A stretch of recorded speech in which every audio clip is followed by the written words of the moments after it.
જય Hind. Only for exam ચેનલમાં તમારા દરેક મિત્રોનું હાર્દિક સ્વાગત છે. તો આજે આપણે વિડીયોમાં જોવાના છીએ કે 50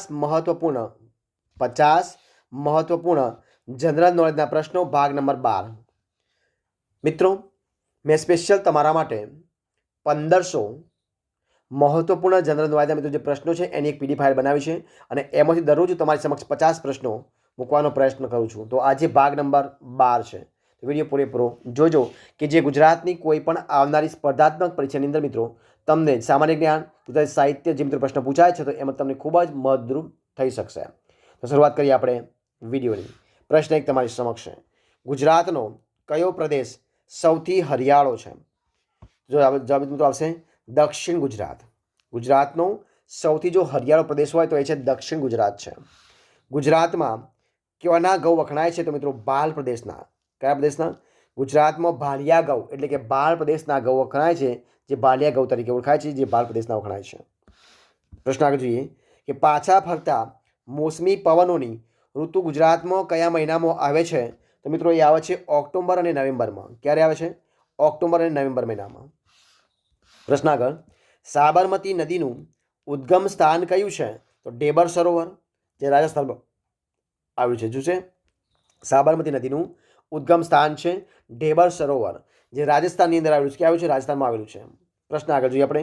નળ સરોવર પર આવેલા સૌથી મોટા ટાપુનું નામ શું છે? તો મિત્રો પાનવડ. શું નામ છે? પાનવડનું નામ છે. તાપી નદીનું આગમન ગુજરાતમાં ક્યાં થાય છે? તો હરણફાળ, દક્ષિણ ગુજરાત. ક્યાં થાય છે? દક્ષિણ ગુજરાતની અંદર આવેલા હરણફાળ જે વિસ્તાર છે ત્યાંથી. પ્રશ્ન આગળ જોઈએ. Doctor Baba Saheb Ambedkar university, open યુનિવર્સિટીની સ્થાપના ક્યારે થઈ હતી? તો ઈસવીસન 1997માં. ક્યારે થઈ હતી? ઈસવીસન 1997માં. પ્રશ્ન આગળ જોઈએ. પ્લાઝમા રિસર્ચ માટે અમદાવાદમાં કઈ સંસ્થા છે? તો પ્લાઝમા રિસર્ચ માટે અમદાવાદમાં સંસ્થા છે પ્લાઝમા રિસર્ચ ઇન્સ્ટિટ્યૂટ ગાંધીનગર. કઈ છે? Plasma research institute Gandhinagar. પ્રશ્ન આપણે આગળ જોઈએ કે ગુજરાતની સૌપ્રથમ પેટ્રોલિયમ યુનિવર્સિટી ક્યાં આવેલી છે? તો ગાંધીનગર પંડિત દીનદયાળ પેટ્રોલિયમ યુનિવર્સિટી. કઈ છે? ગાંધીનગરમાં આવેલી છે પંડિત દીનદયાળ પેટ્રોલિયમ યુનિવર્સિટી. બરોબર છે. પ્રશ્ન આગળ જોઈએ આપણે કે ગુજરાતમાં નેશનલ ઇન્સ્ટિટ્યૂટ ઓફ ફેશન ટેકનોલોજીની સંસ્થા ક્યાં આવેલી છે? તો આવેલી મિત્રો ગાંધીનગરમાં. ક્યાં આવેલી છે? ગાંધીનગરમાં આવેલી છે. પ્રશ્ન આપણે આગળ જોઈએ કે વિકલાંગોને પગભર બનાવવા માટે અમદાવાદમાં કઈ સંસ્થા કાર્યરત છે? તો અપંગ માનવ મંડળ. કઈ છે? અપંગ માનવ મંડળ. પ્રશ્ન આપણે આગળ જોઈએ કે ગુજરાતના કયા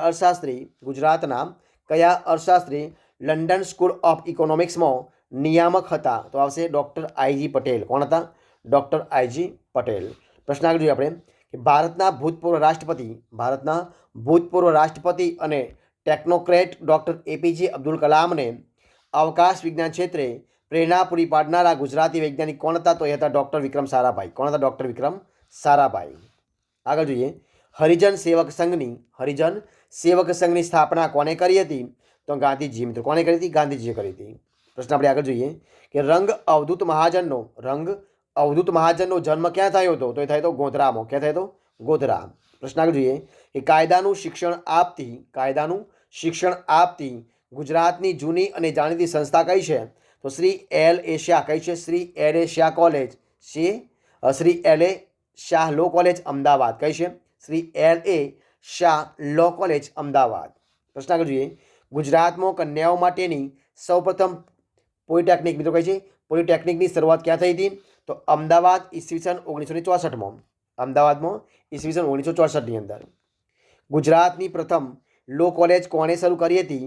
તો સરદાર વલ્લભભાઈ પટેલ, કસ્તુરભાઈ લાલભાઈ અને પુરુષોત્તમ માળવંકર એ લોકોએ કરી હતી. પ્રશ્ન આપણે આગળ જોઈએ કે ગુજરાત યુનિવર્સિટીની સ્થાપના ક્યારે થઈ હતી? તો ઈસવીસન 1949માં. ક્યારે થઈ હતી? ઈસવીસન 1949માં.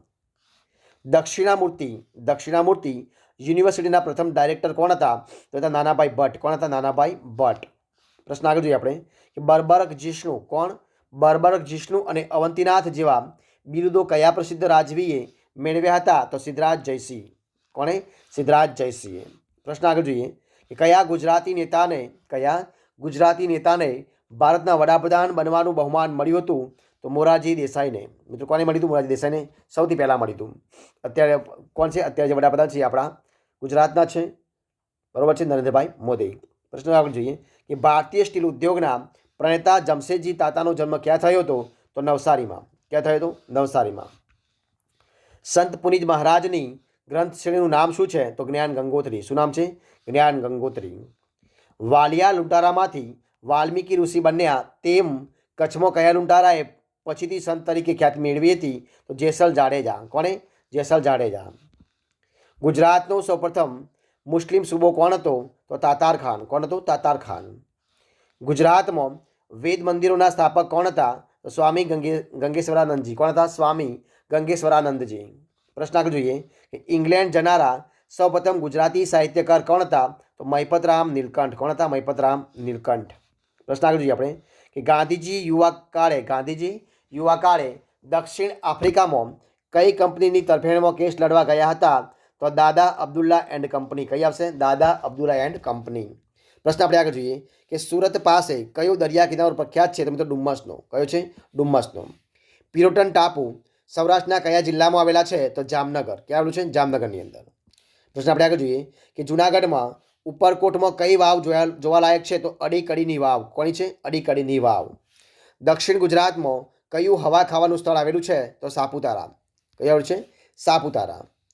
ગુજરાતનું પ્રથમ તેલ ક્ષેત્ર ક્યાં આવેલું છે? તો લુણેજમાં. ક્યાં આવેલું છે? લુણેજની અંદર. પ્રશ્ન આપણે આગળ જોઈએ કે ગીરા ધોધ કઈ નદી પર આવેલું છે? તો અંબિકા નદી પર. કઈ નદી પર? અંબિકા નદી પર. આગળ પ્રશ્ન કયા શહેરને ફૂલોનું શહેર કહેવામાં આવે છે? તો પાલનપુર.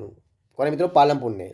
પ્રશ્ન આગળ કચ્છમાં ગુજરાતનું કયું ખાનગી આધુનિક બંદર આવેલું છે? તો મુન્દ્રા. કયું છે? મુન્દ્રા. ગુજરાતનું સૌથી મોટું બંદર કયું છે? તો કંડલા. કયું છે? કંડલા બંદર. નારાયણ સરોવર મંદિર કયા જિલ્લામાં આવેલું છે? તો કચ્છ જિલ્લામાં. કયા જિલ્લામાં છે? કચ્છ જિલ્લામાં આવેલું છે. નર્મદા નદીનું પાણી અન્ય કઈ નદીને મળે છે? તો સાબરમતી અને સરસ્વતી નદીને. કઈ નદીને? સાબરમતી અને સરસ્વતી નદીને મળે છે. પ્રશ્ન આગળ જોઈએ આપણે કે નર્મદા નદી કયા રાજ્યોમાંથી પસાર થાય છે? તો મધ્યપ્રદેશ, મહારાષ્ટ્ર અને ગુજરાત. કઈ આવશે? મધ્યપ્રદેશ, મહારાષ્ટ્ર અને ગુજરાત. દાંતીવાડા બંધ કઈ નદી પર બાંધવામાં આવેલો છે? તો બનાસ નદી પર. કઈ નદી પર? બનાસ નદી પર. પ્રશ્ન આગળ જોઈએ કે ગુજરાતમાં કુલ કેટલા મુખ્ય બંધ આવેલા છે? તો 5. કેટલા આવેલા છે? 5 બંધ આવેલા છે. ગુજરાતના કયા જિલ્લામાં સૌથી વધારે ચેકડેમ આવેલા છે? તો રાજકોટ. કયું આવશે? રાજકોટ. સિક્કા થર્મલ પાવર સ્ટેશન ક્યાં આવેલું છે? તો જામનગરમાં. કયું છે? તો જામનગરમાં આવેલું છે. પ્રશ્ન આગળ જોઈએ કે ગુજરાતના કયા બંધને મેગા પ્રોજેક્ટ તરીકે ગણવામાં આવે છે? તો ઉકાઈ બંધ. કયો બંધ છે? ઉકાઈ બંધ. પ્રશ્ન આપણે આગળ જોઈએ કે અડાલજની વાવ કોણે અને કયા વર્ષમાં બનાવી હતી? તો રાણી રૂડાબાઈએ ઈસવીસન 1999ની અંદર. રાણી રૂડાબાઈએ ઈસવીસન 1499. મિત્રો ક્યાં બનાવી? 1499માં. પ્રશ્ન આગળ જોઈએ કે આઝાદી પછી સૌરાષ્ટ્રના લોકશાહી રાજ્યના પ્રથમ મુખ્યમંત્રી કોણ હતા? તો ઉચ્ચંગરાય ઢેબર. કોણ હતા? ઉચ્ચંગરાય ઢેબર હતા. પ્રશ્ન આપણે આગળ જોઈએ કે ભારતીય ભૂમિ સેનાના પ્રથમ ગુજરાતી ફિલ્ડ માર્શલ કોણ હતા? તો મિત્રો હતા જનરલ માનેક શાહ. કોણ હતા? જનરલ માનેક શાહ. પ્રશ્ન આપણે આગળ જોઈએ અને આ વિડીયોનો છેલ્લો પ્રશ્ન જો કયો છે કે ગુજરાતની પ્રથમ સરકારને બંધારણના શપથ કોણે લેવડાવ્યા હતા? ગુજરાતની પ્રથમ સરકારને બંધારણના શપથ કોણે લેવડાવ્યા હતા? તો રવિશંકર મહારાજે. કોણ મિત્રો લેવડાવ્યા હતા? રવિશંકર મહારાજે લેવડાવ્યા હતા. તો મિત્રો અહીંયા આપણે જ્યાં 50 પ્રશ્નો મિત્રો આપણે વિડીયો દર વખતે બનાવીએ છીએ એ વિડીયો આપણે સંપૂર્ણપણે અહીંયા પૂરો કરીએ છીએ. જો તમને વિડીયો ગમે હોય તો એને લાઇક કરો, કોમેન્ટ કરો, તમારા મિત્રોને વિડીયો શેર કરો અને છેલ્લે ચેનલમાં નવા હોય, ચેનલ સબસ્ક્રાઇબ ન કરી હોય તો only for exam channel subscribe કરવા માટે વિનંતી છે. મારા આ વિડીયોને શરૂઆતથી અંત સુધી જોવા માટે તમારા દરેક મિત્રોનો હું દિલથી ખૂબ ખૂબ આભાર માનું છું. ફરી મળીશું એક નવા વિડીયો સાથે, નવા ટોપિક સાથે. ત્યાં સુધી બની રહો. જય હિન્દ, જય ભારત, બેસ્ટ ઓફ લક.